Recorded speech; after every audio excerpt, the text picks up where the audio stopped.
আমার নবীর সাহাবী হযরত আলী আসাদুল্লাহিল গালিব রাদিয়াল্লাহু তাআলা আনহু আবার নবী রাহমাতুল লিল আলামিনকে জিজ্ঞেস করেন, ইয়া রাসূলুল্লাহ, ইয়া হাবিবাল্লাহ, দিবারাত্রি 24 ঘন্টা কিসের জন্য কাঁদেন? আমার নবী ডাকে, আলী রে, মক্কার কাফিররা আমারে বড় কষ্ট দেয়। ওরা দূরের মানুষ নয়, ওরা আমার আত্মীয় স্বজন রে, আমার দিবারাত্রি বুড়ো কষ্ট দেয়, আমি নবী সইতে পারি না রে আলী। আমার মন বলে আমার আত্মীয় স্বজনরা যদি একটা বারের জন্য কালেমার মালা গলায় লাগাইতো, আলী রে, আমি নবী জান্নাতুল ফিরদাউসের টিকিট তাদের হাতে ধরাইয়া দিতাম।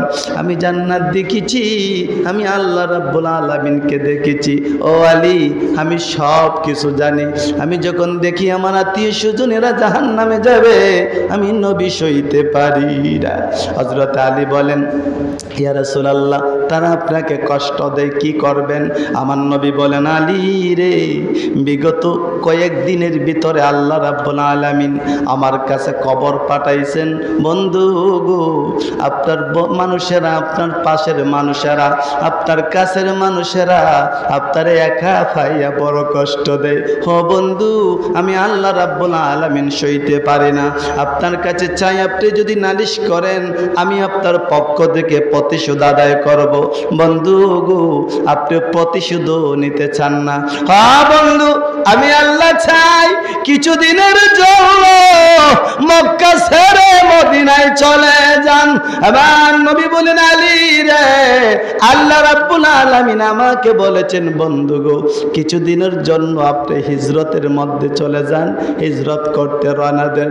আলী রে, আমি নবীর কলিজা ফাইটা যায়, বাবার দেশ মায়ের দেশ ছাইরা, আমার ভালোবাসার মানুষদেরকে ছাইরা আমি নবী মদিনায় যাব রে আলী। আমি নবীর কলিজা ফাইটা যাই রে, কেমনে আমি বাবাদের ছাইরা যাই। তারপরও আল্লাহ রাব্বুল আলামিন ওহী পাঠাইছেন, বন্ধু গো, আপনি মক্কা থেকে মদিনায় যাইতে হবে, আবার আপনাকে ফিরাবো।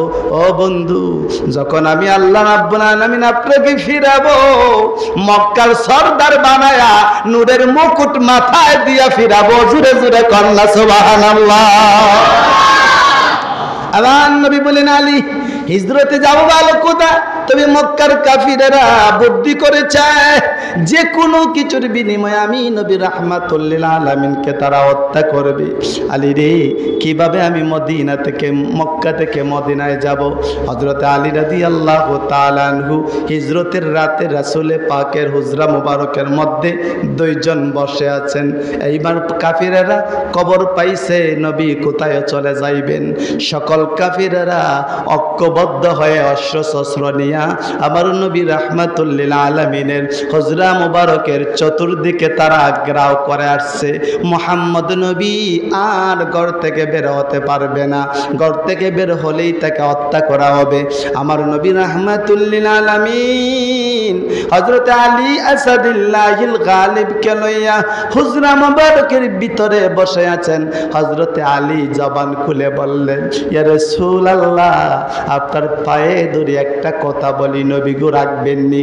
আমার নবী বলেন, আলী রে, কি বলতে চাও বলো।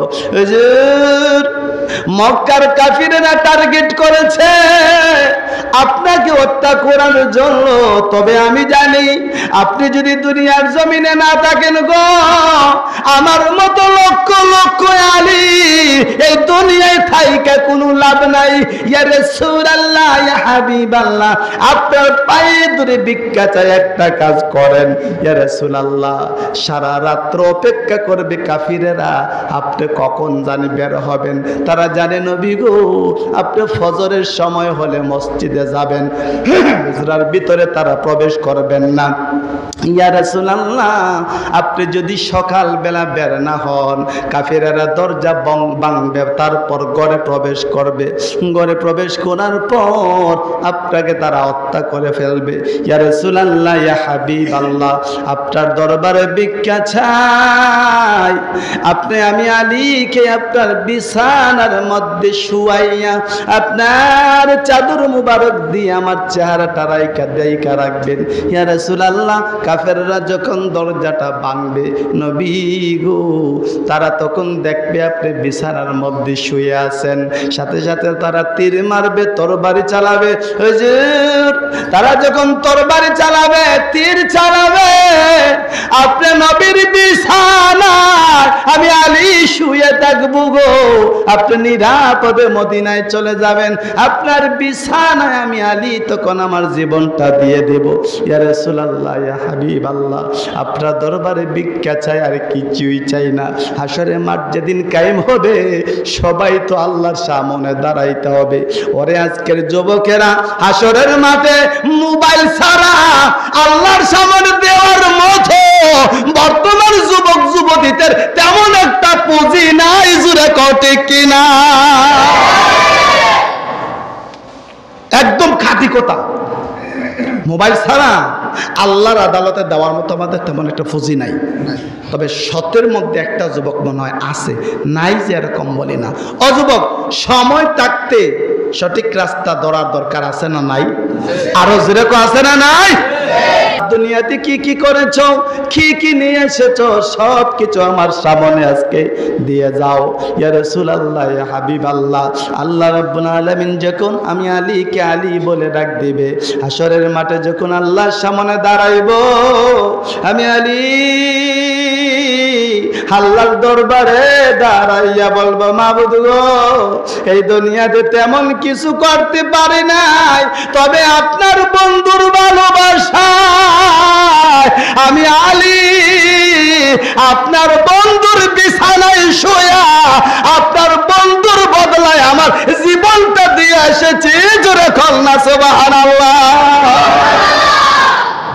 যুবক রে, কারে ভালোবাসবে না বাসবে, কোথায় জীবন দিবে না দেবে, একটু হিসাব তুই মিলাইয়া দেখ। তোর জীবনটা কার জন্য, কারে দিবে, তুই কারে ভালোবাসবে না বাসবে। আয় রাসূলের জীবন থেকে আমরা একটু শিখে নেই, কোরআন থেকে শুনে নেই। হযরত আলী বললেন, ইয়া রাসূলুল্লাহ, আপনার পায়ের মধ্যে দড়ি, আপনি আমারে নিরাশ করিয়েন না। আপনি যদি না থাকেন গো নবীজি, আপনার উসিলায় গোটা দুনিয়া, এই বাংলাদেশের মুড়াউড়া পর্যন্ত ইসলাম কে পৌঁছাবে? জোরে জোরে কন্যা সুবহানাল্লাহ। নবী বললেন, আলী, এত বড় কঠিন কাজ আমি করতে পারবো না, আমি দয়াল নবী, কেমনে আমার বিছানায় পরে রাখবো? হযরত আলী বলেন, ইয়া রাসূলুল্লাহ, ইয়া হাবিবাল্লাহ, আপনি যদি নাও মানেন, আমি আলী মানব না গো নবীজি, আপনি আমাকে আপনার বিছানায় শুইয়া যেতে হবে। আল্লাহ রাব্বুল আলামিন বললেন, বন্ধু গো, আপনি হাতের মধ্যে বালি নেন, ফু দেন, ওমা রামাইতা ইদ রামাইতা ওয়ালাকিন্নাল্লাহ রামা। হ্যাঁ বন্ধু, আপনি এক মুষ্টি বালি হাতে লইয়া চতুর্দিকে মারেন, আমি সবার চোখে দোলা পৌঁছাইয়া দিব। বন্ধু গো, আপনি নিরাপদে মদিনায় আসবেন, কেউ আপনার দেখবি না।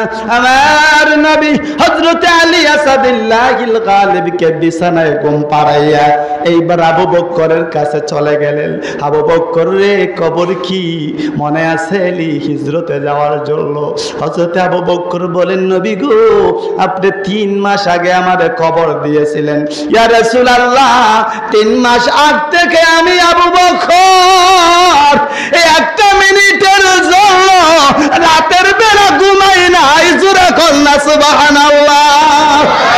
আপনি বলেছেন রাতের বেলা হিজরত করবেন, দিনের বেলা একটু সময় ঘুমাই গো নবীজি, আপনি কখন ডাক দিবেন? আমি আবু বকর বিছানায় রাতের বেলা যাই নাই।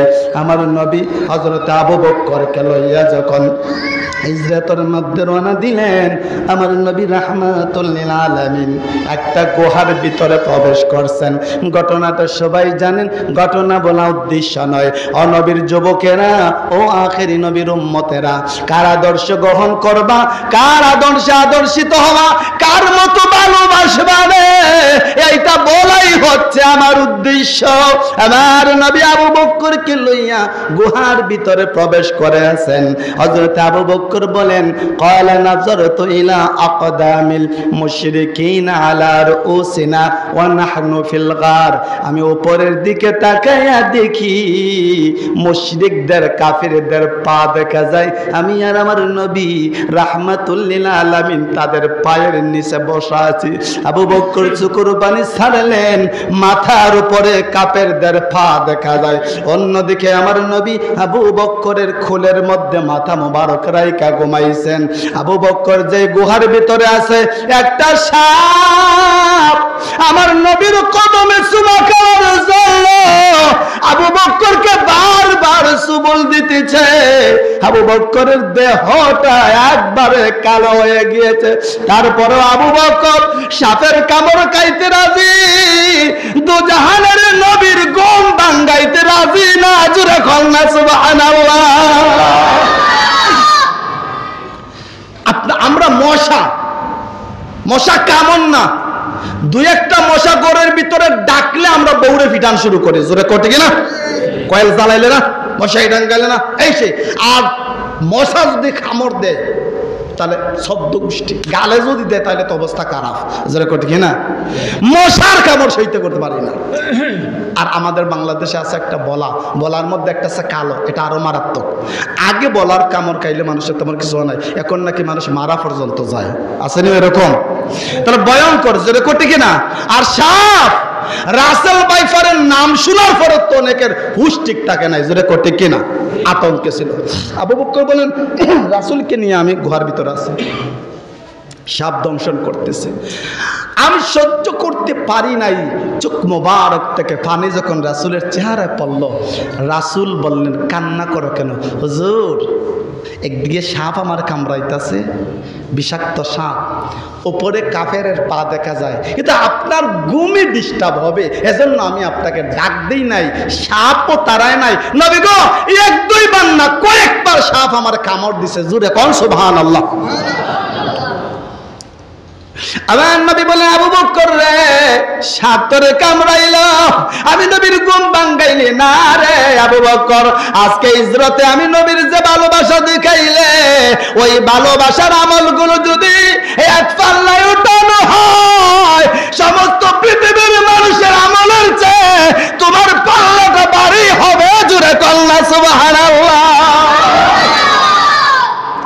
এক রাত্রের, এই আজকের হিজরতের রাত্রের, আমি রাসূলকে যে ভালোবাসলে, ওই ভালোবাসার ওজনটা এক পাল্লায় যদি রাখা হয়, আর সমস্ত সাহাবা, সাহাবি, তাবা, তাবি, ওলি, আবদাল, গৌস, কুতুবী সহ পৃথিবীতে আমার যত উম্মত আছে, সকলের আমল এক পাল্লায় উঠাইলে আবু বকর, তোর আজকের হিজরতের রাত্রের পাল্লাটা ভারী হবে। একদম আস্তে করছে সুবহানাল্লাহ।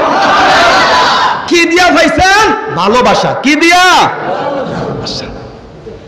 এজন্য রাসূলকে প্রশ্ন করা হলো, ইয়া রাসূলুল্লাহ, কাইফা তাকুলু ফি রাজুলিন আহাব্বা কওমান ওয়া লাম ইয়ালহাক বিহিম। নবী গো, এমন কোন পদ্ধতি আসেনি যে একজন আমল করবে আর আমি আমল না করে সওয়াব পাইবো? রাসূল বলছেন, হ্যাঁ, ওই ব্যক্তি আমল করে, যে ব্যক্তি আমল করে মনে প্রাণে তার ভালোবাসিস, তাহলে তার সমপরিমাণ সওয়াব তুই ঘরে বসে পাবে। জোরে কর সুবহানাল্লাহ। এজন্য রাসূল হাদিসে বলছেন, আল মারউ মা মান আহাব্বা, যে যাকে ভালোবাসবে তার সাথে তার হাসর হবে। জোরে কোন সুবহানাল্লাহ। সজাগ আছেন নি? এটা জোরে কোন মারহাবা, আরো জোরে কোন ইয়া রাসূলুল্লাহ। হযরত আবু বকর বললেন, ইয়া রাসূলুল্লাহ, কাফিরদের পা দেখা যায়।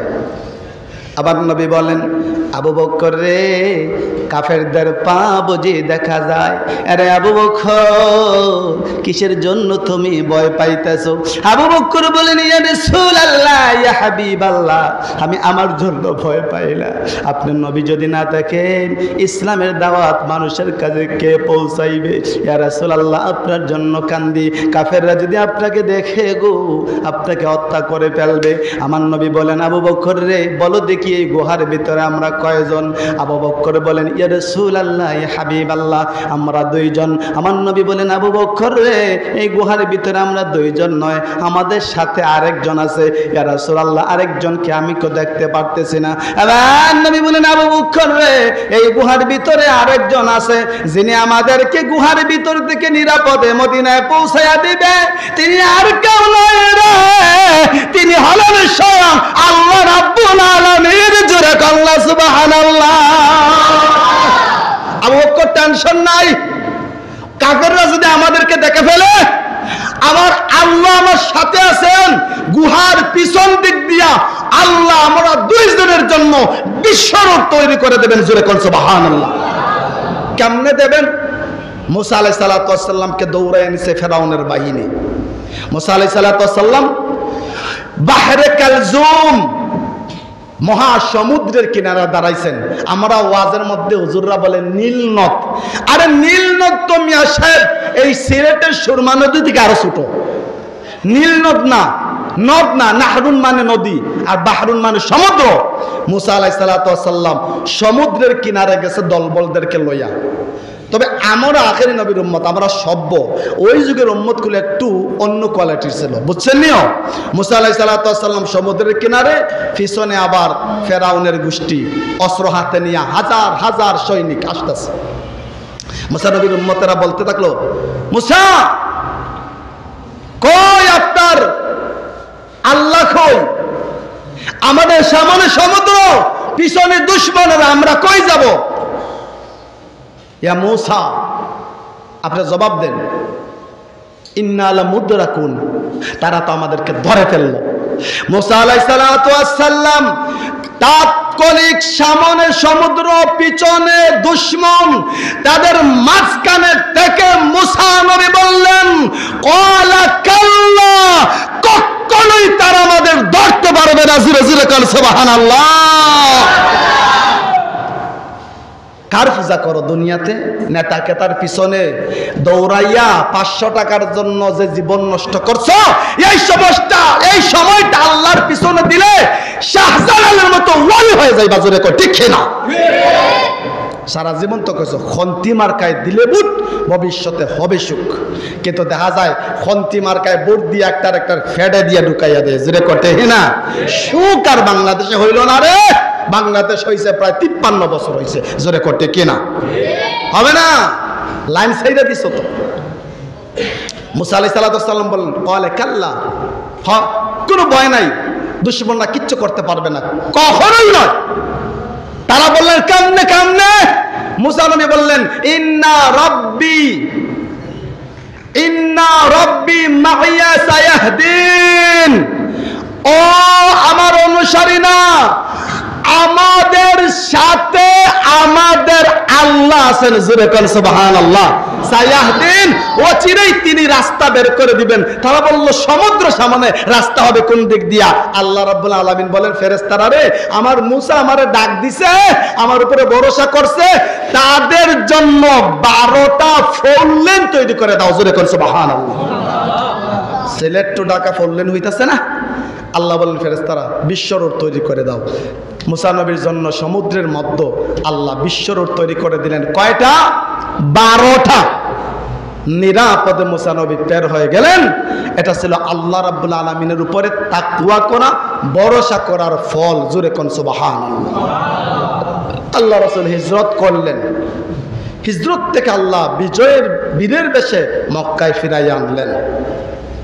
আমার নবী রাহমাতুল্লিল আলামিনের সাথে হযরতে আলী আসাদুল্লাহিল গালিবের সাথে দেখা হয়ে গেল। আমার নবী হযরতে আলীকে একটা ছোট্ট প্রশ্ন করলেন, আলী রে, আজকে মন চায় তোমাকে একটা কথা জিগাইতে। ইয়া রাসূলুল্লাহ, ইয়া হাবিবাল্লাহ, আপনি কি জিজ্ঞেস করতে চান? আলী চতুর্দিকে কাফেররা অস্ত্র হাতে লইয়া আমি নবীর হুজরা মুবারককে দখল করে রেখেছিল। আলী রে, তখন তো তুমি জানতে নিশ্চিত কাফেররা তোমাকে হত্যা করে ফেলবে। তুমি আলী, আমি নবীর বিছানায় শুইয়াছিলাম একা একা। আলী রে, আমি নবী জানতে চাই ওই দিন কি তোমার একটু ভয় লাগলো না? হযরত আলী ডেকে ডেকে বলেন, ইয়া রাসূলুল্লাহ, ইয়া হাবিবাল্লাহ, ভয় কিসের করব নবী গো, বকবর আশা লইয়া আপনার বিছানার মধ্যে শুয়েছিলাম। কাফেররা আপনাকে না পাইয়া আমি আলীর দেহের মধ্যে তীর চালাবে, অস্ত্র চালাবে। হুজুর, মনের আশা মনে রইল, একটা বার পূরণ করতে পারলাম না। ইয়া রাসূলুল্লাহ, আপনার জীবনের বিনিময়ে যদি আমি আলীর জীবনটা দিতে পারতাম গো, আমার থেকে বড় ভাগ্যবান আর পৃথিবীতে কেউ হইতে পারতো না। হযরত আলী বলেন, ইয়া রাসূলুল্লাহ, আশা তো পূরণ হইল না। আমার নবী বলেন, আলী রে, তুই বুঝি আমাকে কেমন ভালোবাসলে?